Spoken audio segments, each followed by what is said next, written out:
উম, আজি মৰাণ উচ্চতৰ মাধ্যমিক বিদ্যালয় ৮ কোটি টকাৰ যিটো অনুদান চৰকাৰীভাৱে আহিছিল, সেই অনুদানটো বিশেষভাৱে আমাৰ প্ৰাক্তন অধ্যক্ষ ৰোহিণী গৈছাৰৰ স্মৃতি সুৰক্ষা সমিতি যিখন আছিল, তেওঁলোকো সকলো উপস্থিত আছিল আৰু বিভিন্ন দল সংগঠন আছিল।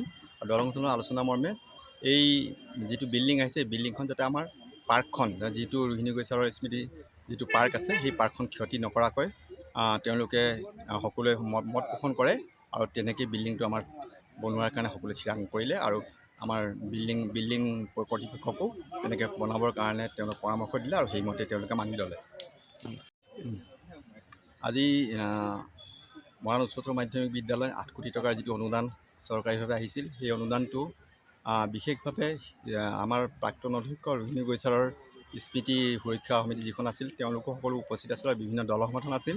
আৰু দল সংগঠনৰ আলোচনা মৰ্মে এই যিটো বিল্ডিং আহিছে, এই বিল্ডিংখন যাতে আমাৰ পাৰ্কখন, যিটো ৰোহিণী গৈছাৰৰ স্মৃতি যিটো পাৰ্ক আছে, সেই পাৰ্কখন ক্ষতি নকৰাকৈ তেওঁলোকে সকলোৱে মত পোষণ কৰে আৰু তেনেকৈ বিল্ডিংটো আমাৰ বনোৱাৰ কাৰণে সকলোৱে থিৰাং কৰিলে। আৰু আমাৰ বিল্ডিং কৰ্তৃপক্ষকো তেনেকৈ বনাবৰ কাৰণে তেওঁলোক পৰামৰ্শ দিলে আৰু সেইমতে তেওঁলোকে মানি ল'লে।